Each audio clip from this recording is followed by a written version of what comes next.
संतों के कहा जाता है चरण स्पर्श से ज्यादा पावर मिलता है। अगर चरण स्पर्श न करावे तो उनकी चरण रज ले ले, नहीं कोरी भावुकता नहीं।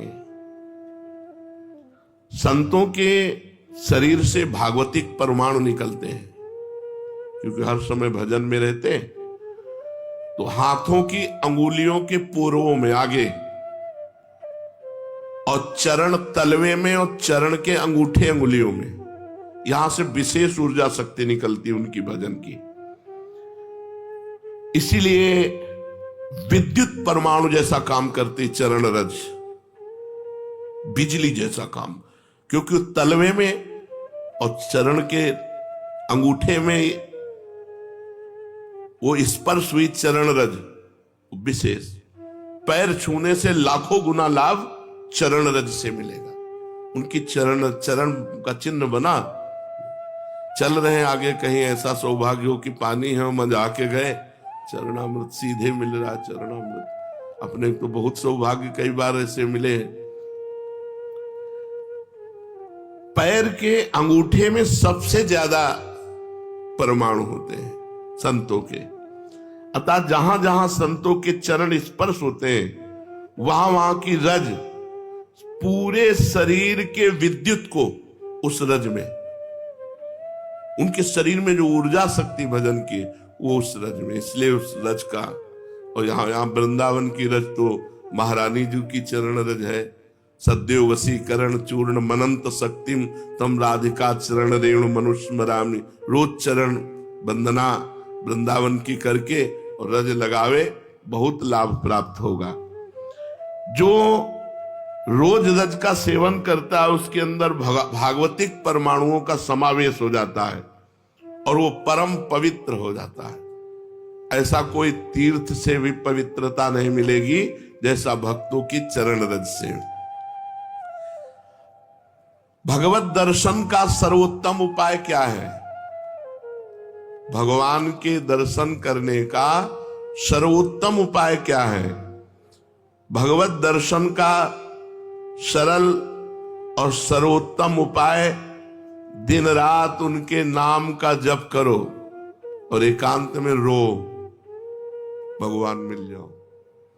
दिन रात नाम जप करो और भगवान के रुदु सुस्वरम राजन कृष्ण दर्शन लालसा। बिन रोए किन पाइया प्रेम प्यारा बिन। लाडली जी ने राधा माधव चिंतन में लिखा हुआ है कि एक गोपी ने पूछा श्री कृष्ण प्राप्ति का उपाय किशोरी जी क्या है? तो किशोरी जी ने कहा हमने तो केवल आंसुओं को ही समझा है, केवल आंसुओं को ही समझा है प्रीतम की प्राप्ति का उपाय। जो रो रो करके नाम जप करता है, पुकारता है, रोता है, भगवान उसको दर्शन देते हैं। दूसरे नंबर की बात है कि तुम दर्शन के लिए व्याकुल कितना हो। जब तुम्हें न खान पान अच्छा लगे, न सोना अच्छा लगे, कुछ अच्छा ही न लगे, इतनी व्याकुलता की जीना भी अच्छा नहीं लग रहा। ये जब मृत्यु प्रिय लगने लगे और जीना प्रिय लगने लगे, इतना विरह हृदय में आ जाए, इतनी व्याकुलता हृदय में आ जाए, उसी समय भगवान दर्शन दे देते हैं। पर पहला उपाय दूसरे उपाय की अपेक्षा ठीक है कि हमारे अंदर विरह भी नहीं है, व्याकुलता भी नहीं, जलन भी नहीं है, पर हम रात दिन नाम जप करते तो अपने आप भगवान आकर दर्शन देंगे पक्का। ना चाहो तो भी आके मिल जाएंगे। देखो मार्कंडे जी भजन कर रहे हैं, चाह नहीं थी भगवान शंकर और पार्वती जी की, पढ़ के देख लो भागवत में, अपने आप आकर के दर्शन दिए। नर नारायण भगवान दर्शन दिए, सब दर्शन दे देंगे। खूब भजन करो। कहते हैं कलयुग में भगवान के दर्शन नहीं हो सकते। कलयुग है, इसमें साक्षात भगवान के दर्शन नहीं हो सकते। मेरा दृढ़ विश्वास है कि इस युग में भगवान के दर्शन पहले युगों से सरलता से होते हैं। 10,000 वर्ष एक पैर के अंगूठे के बल खड़े होकर दोनों हाथ उठा के, जो हम लोग 1 मिनट नहीं कर सकते, पैर के अंगूठे के बल खड़े होके दोनों हाथ उठा 1 मिनट नहीं कर सकते, वो 10,000 वर्ष मंत्र जपते हुए तब कहीं करदम जी को भगवान का दर्शन हुआ था। यहां 10,000 वर्ष है ही नहीं जिंदगी में, 70-80 वर्ष के खेल है हमारा। इसमें अगर हम निरंतर नाम जप कर लें तो बिना किसी तपस्या के भगवान के दर्शन हो जाएंगे। कह रहे मेरा विश्वास है कि इस कलयुग में भगवान के दर्शन बहुत सरल हैं, सहज हैं, पहले युगों से भी। अन्य युगों के महापुरुष चाहते हैं कि कलयुग में मेरा जन्म हो जाए, थोड़े प्रयास से भगवान के दर्शन, रात दिन नाम जप, थोड़ा प्रयास, अब 10,000 वर्ष वाला प्रयास, और 80 साल के हैं, 80 में 20-30 वर्ष तो सोने के रख लो, क्योंकि अधिकतर बाल्यावस्था ऐसी चली गई। अब जवानी में अगर होश आ जाए और नाम जप कर लो तो इसी से भगवत प्राप्ति हो जाएगी। ऐसा रोज आने लगता है कि आज भगवान मिलेंगे, आज भगवान मिलेंगे। जब भजन परिपूर्ण होने लगता है, भगवान को मिलना होता है, तो हृदय से लगता है आज भगवान मिलेंगे, आज भगवान, आज तो पक्का मिलेंगे। भगवान मिल जाते हैं। भगवान फिर कोई न कोई रूप रख करके आते हैं और वो अनुभव कराते हैं, मैं हूं, देखो मैं हूं।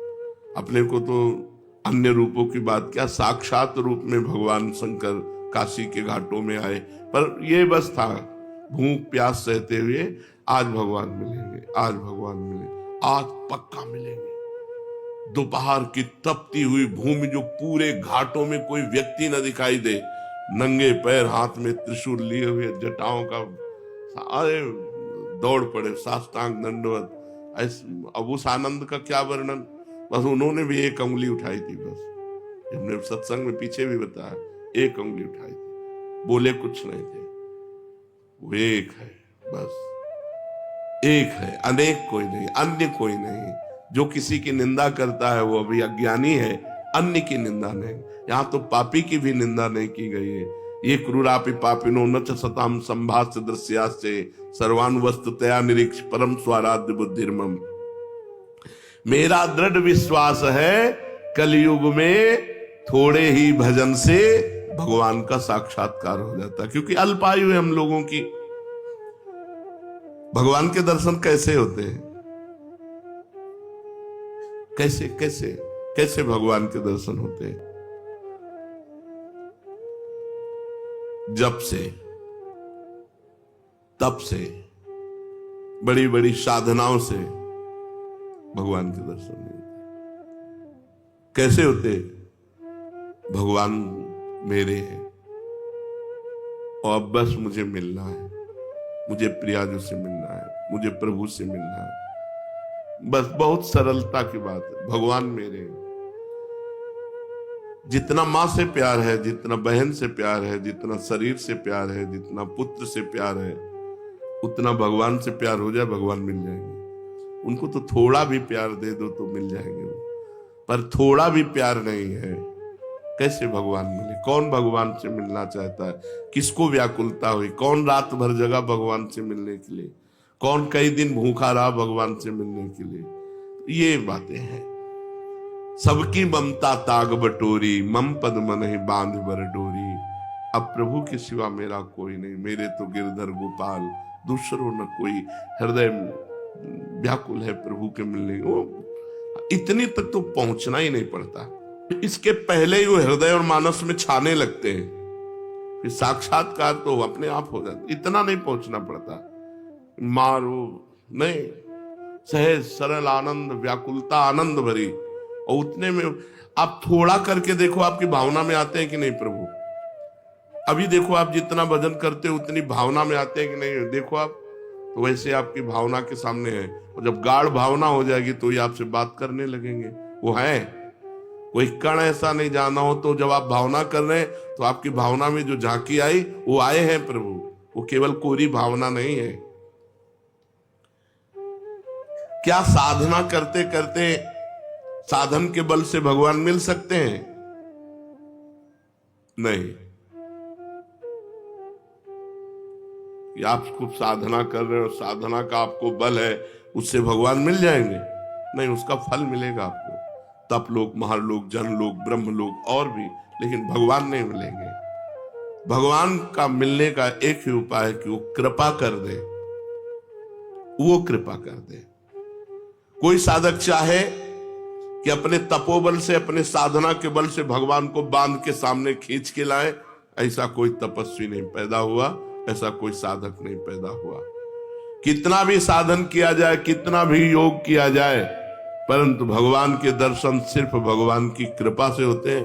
हाँ, वो देखकर द्रवित हो जाए कि बहुत तप कर रहा है, बहुत साधन कर रहा है, थक गया है, अब द्रवित होकर भगवान दर्शन दे रहे। लेकिन कोई अपने तपोबल से, कोई ये कि मैं साधना कर रहा हूं, भजन बल से भगवान को अधीन कर, ऐसा नहीं कर सकता।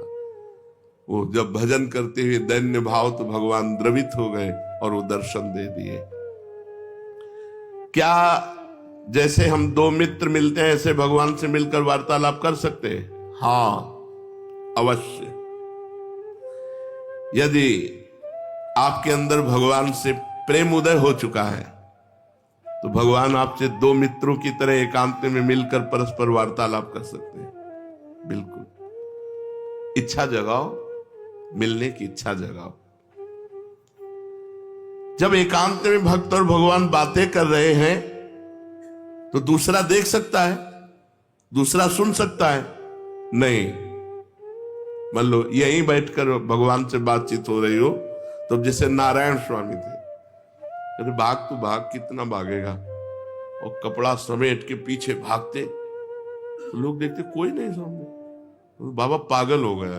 कुसुम सरोवर तक दौड़ के आते, फिर लौटते, फिर मुखारबिंद तक दौड़ के जाते, फिर वहां। जब प्रेमी जनों ने पूछा, तो बोले हमारी उसकी छुआछुई हो रही, वो देखो सामने दौड़ रहा है, मैं उसे पकड़ रहा हूं। लेकिन सबको लगता कि पागल हो गए हैं क्या, दौड़ रहे हैं। कहते भाग तो कितना भागेगा, आज मैं पकड़ के छोड़ूंगा, और सामने कोई है नहीं, तो लोग पागल ही तो समझते थे। तभी भक्त को एक पागल संज्ञा दे दी जाती है। श्री भगवान यदि भक्त से मिलकर बातचीत कर रहे हैं, और भगवान चाह ले कि हमारे और भक्त के दर्शन करके हमारे और भक्त की बात सुन ले, तो वो सुन लेगा, अन्यथा समाज में भगवान मिलकर चले जाएंगे और वो नहीं जान पाएगा। भगवान कृपा कर दें कि इसको मेरे दर्शन हो जाए, मेरी भक्त की बातचीत सुनाई दे, तो वो सुनने में दूसरा सामर्थ्य नहीं है कि वो भगवान और भक्त की वार्ता को सुन सके या देख सके, जबकि प्रगट में होगी, पर वो सुन नहीं पाएगा, देख नहीं पाएगा। भगवान मिलने वाले हैं, कैसे पता चलेगा? उसके पूर्व की स्थिति क्या होती कि अब भगवान मिल जाएंगे, बस अब पक्का। भगवान के साक्षात्कार के पहले उसे स्वप्न में भगवान मिलेंगे, स्वप्न में भगवान का आना होगा।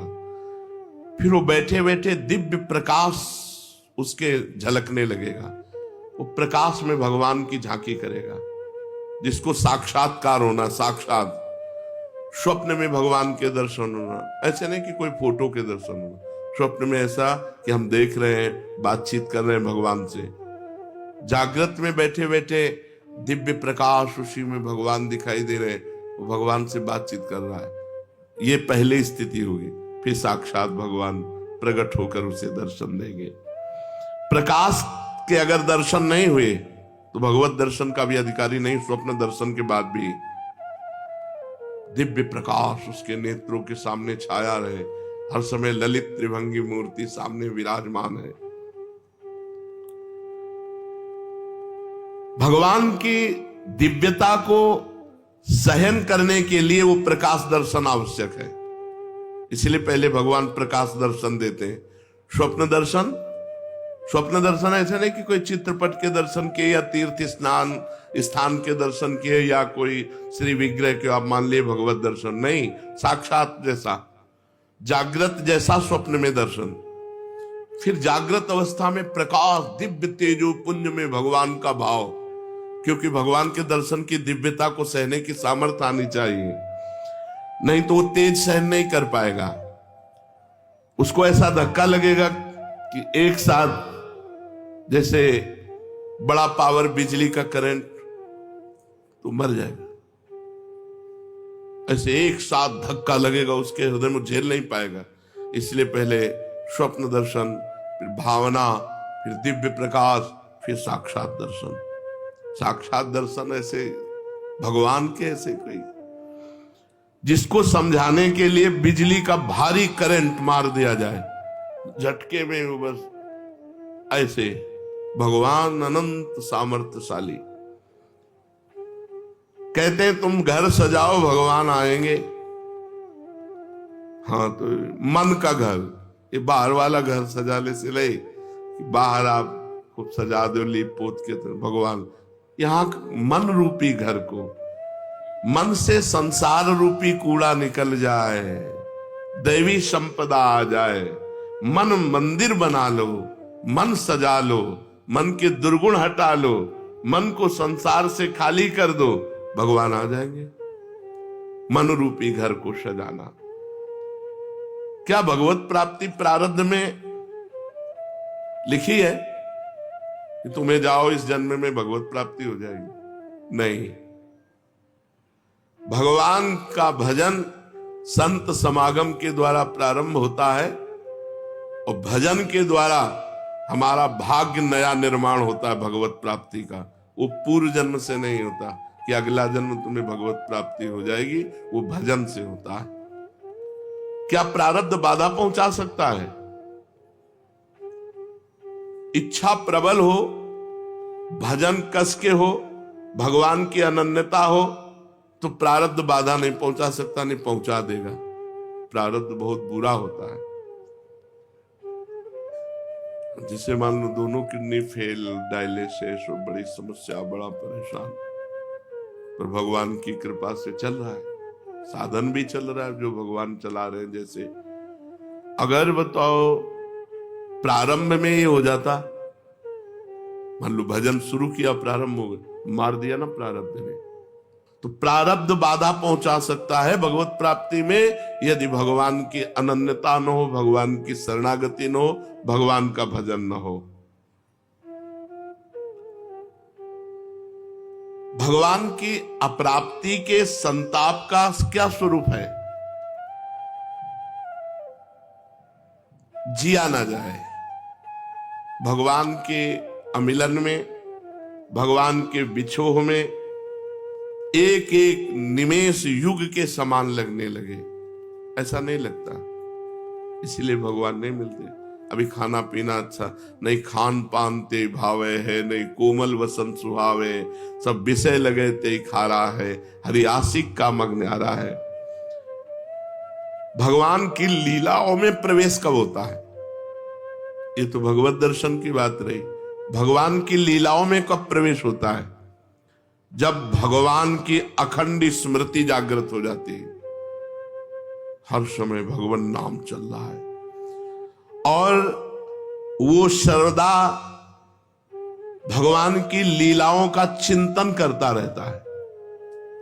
अपने इष्ट की लीलाओं, अखंड स्मृति और लीलाओं का चिंतन, और उसके अनुसार अपने स्वरूप को देखता रहता है। जैसे अपने लोग सहचरी भाव,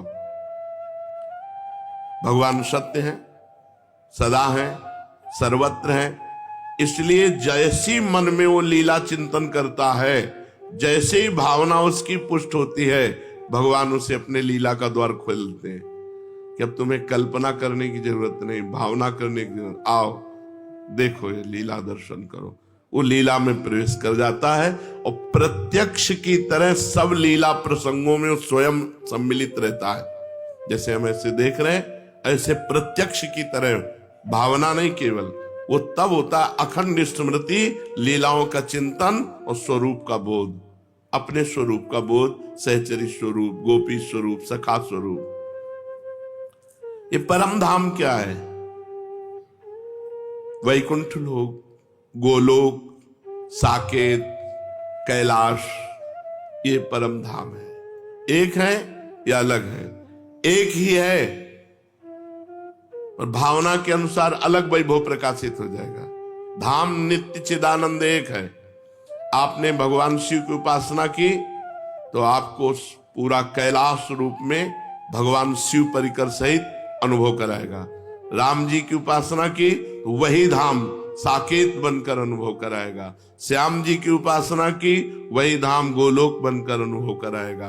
धाम एक है, वो चिदानंदमय है, तो भक्त जैसी भावना करता है वैसा अनुभव कराता है। शेष चर्चा आगे। श्री राधा